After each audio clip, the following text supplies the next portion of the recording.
Thank you very much, Madam Secretary. Welcome to the subcommittee. I was reminiscing, at least in my own mind, that the first time you and I served in public office together is 1989, in which I, as a freshman member of the Kansas Senate, was assigned to be on the Indian Gaming Committee. And you and I spent a number of years in front of a federal judge negotiating Indian gaming compacts in Kansas. At least I would have never envisioned the circumstance in which we find ourselves this morning. It's a pleasure to see you again and welcome back to the subcommittee. Obviously a difficult economic environment, Congress struggling with difficult budget decisions. A concern that I have with the Department of Health and Human Service budget is the 10.5%, $6.9 billion above current spending levels. Specifically, the budget includes a significant $1.5 billion request to set up health exchanges, insurance exchanges. I'm concerned that we still don't yet know the full cost of the Affordable Care Act. Last week, the department announced that it would transfer fiscal year 2013 funding from the Prevention Fund that Senator Harkin described to fill some of the gaps in the health insurance exchange implementation. This decision takes public health dollars and workforce development funding supported by that prevention fund and diverts it toward what I believe to be the administration's political priority, implementing the exchanges. In fiscal year 2014, the taxpayer is handed another unexpected bill for the 33 states, including our own home state, that have declined to set up exchanges. It turns out that the blank check that was available for states to set up their own state-based exchanges does not extend to the federally implemented exchanges in the 33 states that did not implement a state exchange. The administration struggles to find funding to implement the Affordable Care Act. It's critical that we don't continue the haphazard rob Peter to pay Paul strategy. We need to set funding priorities to ensure balances and increase certainty across all aspects of our nation's healthcare system. One of my priorities in Congress has always been to ensure that Americans have access to quality, affordable health care in whatever setting, whatever place in the country they live. Therefore, a significant emphasis on rural, and I'm concerned with the proposals within the department's budget that would disproportionately affect Kansas and other rural states, jeopardizing health care access and threatening the survival of small towns. In particular, the issues when you transfer money from the Prevention Fund to fund the exchanges, rural health care is affected in a number of ways, including rural access to emergency devices, rural hospital flexibility grants, Section 317 immunization program, the critical hospital program that I also want to mention in another part of the budget, the continued attack on critical access hospitals, a reduction in the percentage of cost-based reimbursement, the mileage issue. And so I raise genuine concerns with an issue that I know that you're very familiar with, the rural aspect of certainly transferring funds from the Prevention Fund to set up exchanges. I'm also interested in hearing, and I'll ask a question about the legality of transferring money from the Prevention Fund. By what authority is that possible? Again, the President's 14 budget cuts Medicare reimbursement to critical access hospital programs, eliminates the designation for hospitals that are fewer than 10 miles from another hospital. And if that's an appropriate decision, I don't know how it's appropriate retroactively. It cuts in proposals to the programs I just outlined, in large part because of the transfer from the Prevention Fund. I look forward to working with you to ensure that these proposals do not adversely affect healthcare access for any American. Finally, as we continue to work within limited budgetary environment, funding should be targeted to programs that we know show proven results, and therefore I'm pleased to see the department has requested an additional $471 million increase in the National Institute of Health, the focal point of our nation's medical research capacity. In the last 30 years, biomedical research has yielded significant scientific discoveries that have extended life, reduced illness, lowered healthcare costs, and driven economic growth. The The NIH, to me, is one of those great aspects in which, in my view, whether you come from the perspective of being the caring person who wants to make certain that everyone has the access to the latest technologies and life-saving advances, or you want to make sure that we save every penny that we can, medical research does both. And I am pleased to see that the administration's budget request increases the funding for NIH. I believe we need to continue that federal commitment to advancing that research. I worry that if there's any break in that pattern, that we will lose those who are committed to scientific research on our behalf, and we want to remain a global leader. We don't want people who are considering to pursue a career in medical research to decide that the funding is on again, off again. So thank you, Madam Secretary, for your presence here. I look forward to our conversation. Mr. Chairman, I'm committed to working with you to find fiscally responsible ways to address our critical nation's needs regarding health care. I'm going to first start with the question that I indicated I would raise, which is the authority by which you can transfer the funds to pay for the federally created exchanges. Under the Affordable Care Act, the Prevention Fund can be used for, quote, programs authorized by the Public Health Service Act for prevention, wellness, and public health activities, including prevention research and health screenings, such as the Community Transformation Grant Program, the education outreach campaigns for preventive benefits, and immunization programs. Health insurance exchanges are not authorized under the Public Service Act, nor do they fit any of the listed criteria. What authority does the department use to move prevention fund dollars to health insurance exchanges? Well, again, Senator, I think I would disagree with the characterization of your interpretation of Section 4002 of the Act. We are not using prevention dollars for building the marketplaces, for the hub, for the IT, for the call center. What we are doing is focusing some resources from the Prevention Fund on education and outreach to make sure that eligible individuals understand what benefits they are entitled to receive and how to actually enroll so that they can get ongoing prevention coverage. So we think it fits very well in the education and outreach campaign regarding preventive benefits. Every insurance policy sold on the exchange marketplaces in every state in the country will have preventive benefits available with no copays and no insurance. That's a huge step forward, and that is what these funds will be designed to do. The education and outreach in states around the country for, as you suggested, the marketplaces that the federal government will be operating. So the President's budget request does not take money from the Prevention Fund to create the exchange, only to provide money necessary to educate people about the... It will be for education and outreach, yes, sir. How then does the President's budget address the issue of the 33 states that have, at least at this point, determined not to create a state exchange? Well, again, that math is a little wrong. We have 31 states and the District of Columbia who are either engaged in some kind of partnership or fully running their own exchanges. So the characterization that there are 33 states who have sort of given this over to the federal government is not quite accurate. So the number is what, 20-something? Well, there are 32 entities, 31 states 18. And the district, yes. So in the states where we are operating the marketplace and for the federal hub, which is a connector that every state will use, we have used the previously allocated administrative budget to actually build that infrastructure, and that is paid for.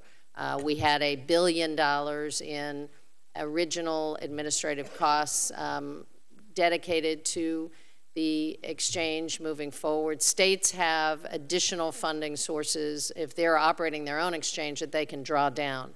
But our administrative costs have gone to not only the Department of Labor and the Department of the Treasury, but for HHS to build the infrastructure that we need for the federal hub, for the IT center, for the call center. So while I assume the expectation was that most, if not all, states would create a state exchange, and that hasn't happened. Apparently 18 is the number of states that have not. Your ability to fund and create a fund to create a federally created exchange exists within existing dollars within your appropriated budget? Well, as you know, and the chairman knows, we did ask for additional resources for 2013. There was an anomaly asked for by the administration. Most of that funding would have been for education and outreach, for the call center, for the, we did not receive any additional funding from the continuing resolution, so we are still operating at the 2012 level with the original $1 billion, which was allocated for administrative overhead.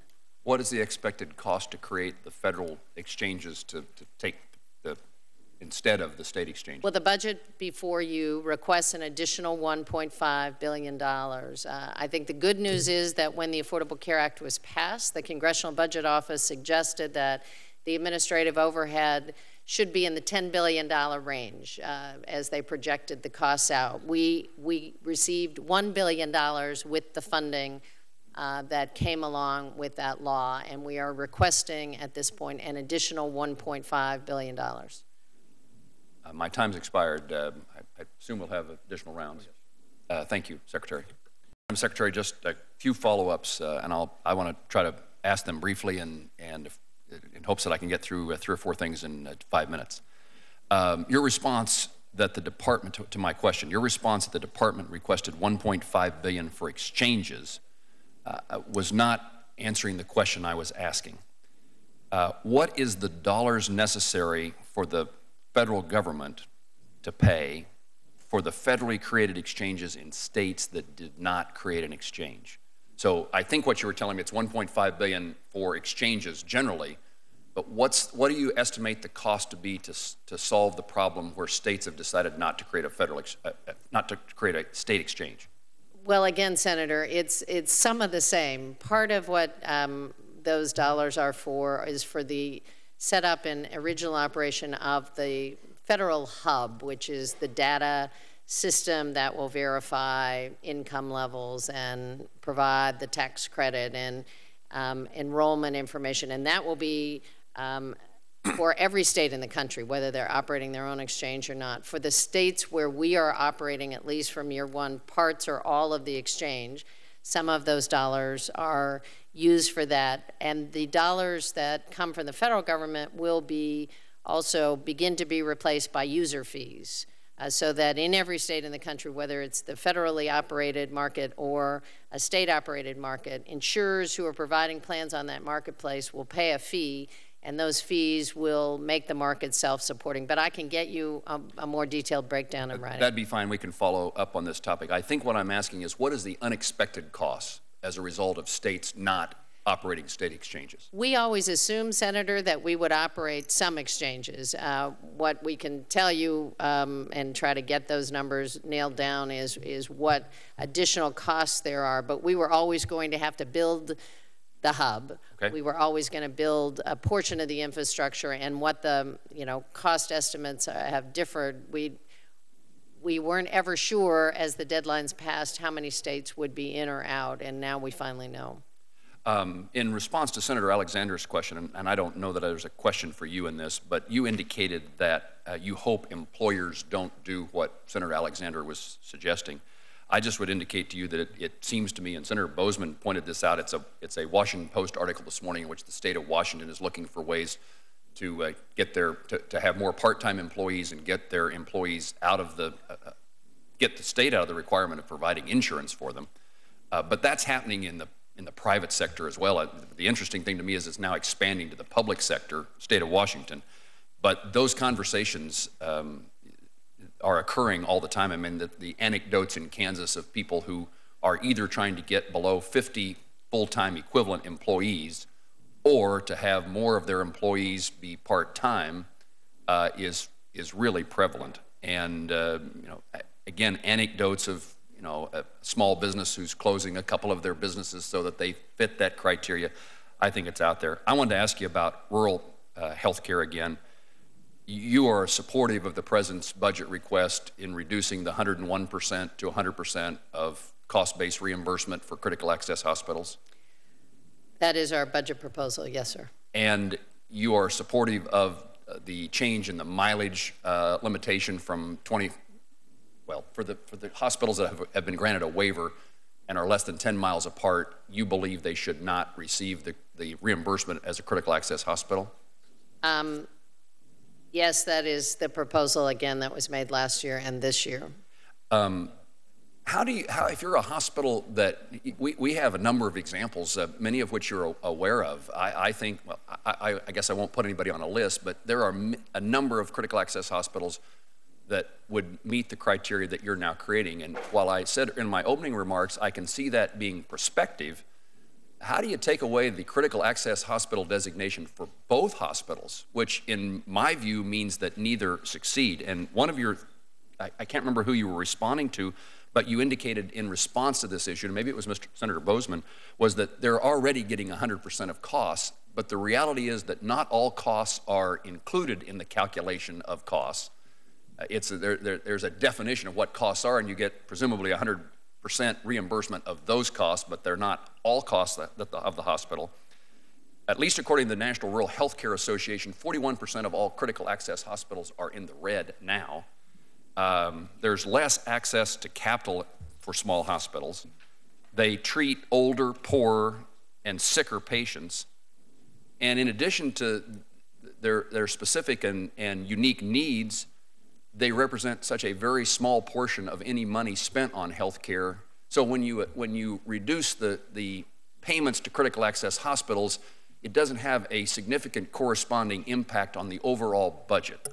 And so I was interested in, I guess my question in that is any response you want to make to that, but how do you explain to two hospitals who would now no longer be eligible to be critical access hospitals that neither one of them are going to be designated as a critical access hospital, presumably losing the status and closing both hospitals?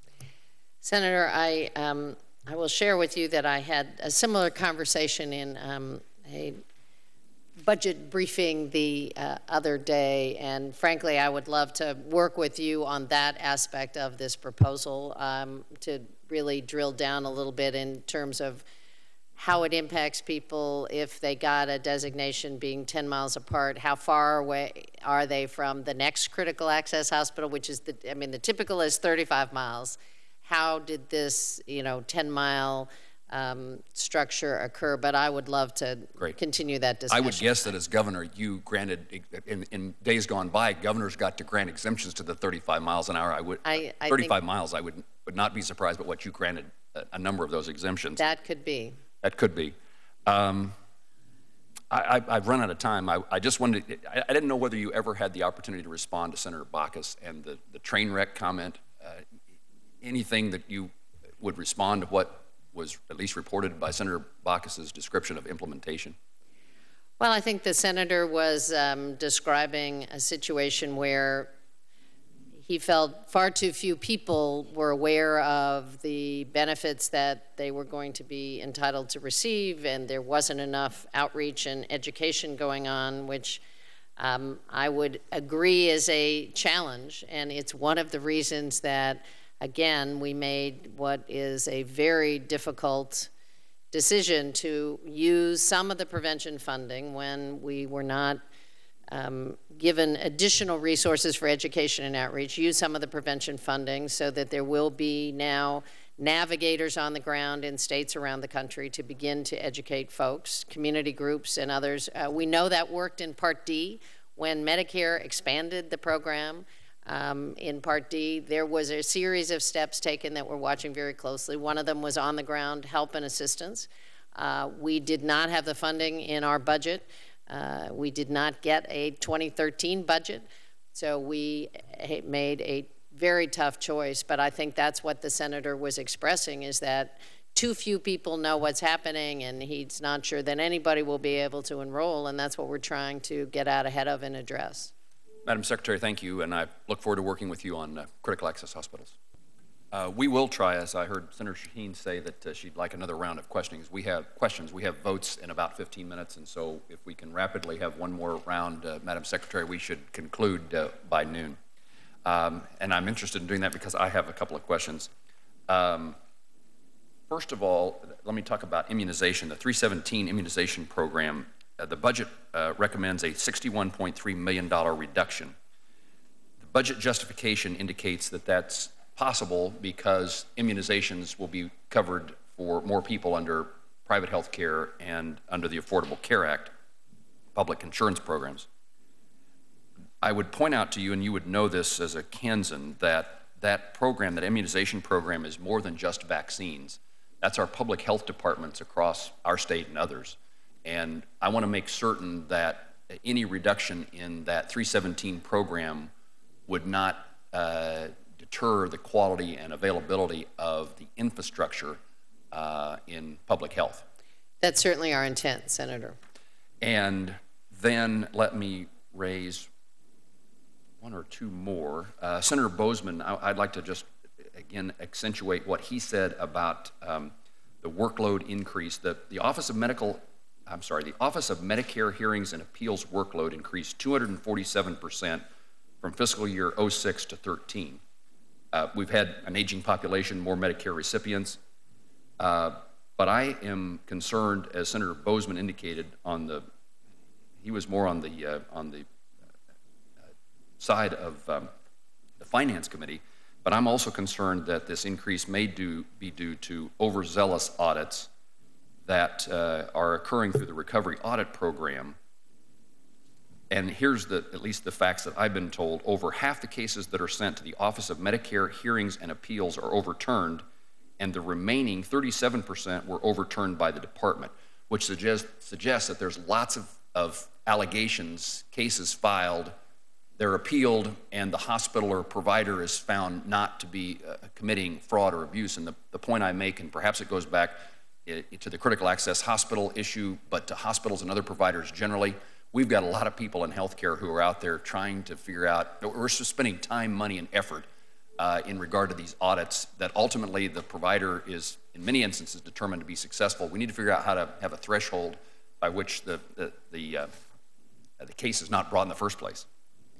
Well, Senator, I think there are two issues. You're absolutely right that the number of Medicare beneficiaries has increased fairly dramatically since the last time we had any increase in resources for that office. So we will continue to ask for resources to try and get rid of the backlog. Having said that, I think there are also a category of cases that deal with the difference of inpatient and outpatient coding that was kind of across the board, that we are actually working to solve administratively, that I think should, at least prospectively, help with some of those issues where I think there were issues and challenges and overturned by the Medicare board, and errors. We're fixing it on the front end, but I hear you. Good.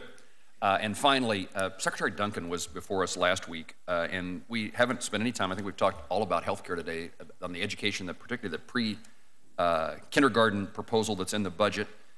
I don't yet understand what happens at the Department of Education, what happens at your department in regard to Head Start, how they come together in this new proposal, and I don't have time in the remaining few minutes to have you explain that to me, but I wanted to point out to you that Secretary Duncan stated that the Head Start teachers, quote, qualifications are too low to be what is really needed for quality early education.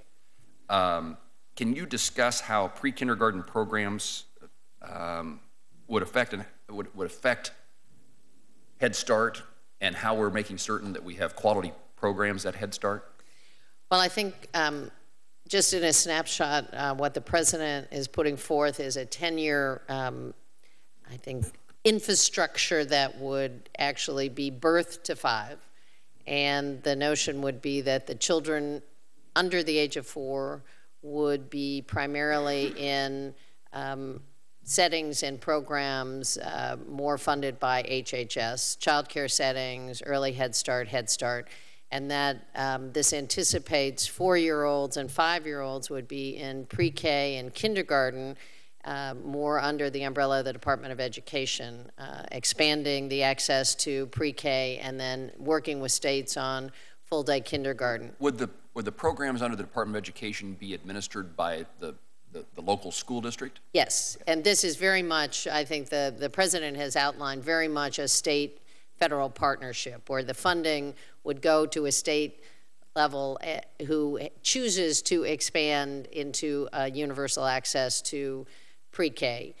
Many states are choosing to do that well ahead of the federal government, and that there would be some increased funding in our budget for both early Head Start, child care partnerships to raise both quality and increase the slots available to children who are less than 200% of poverty.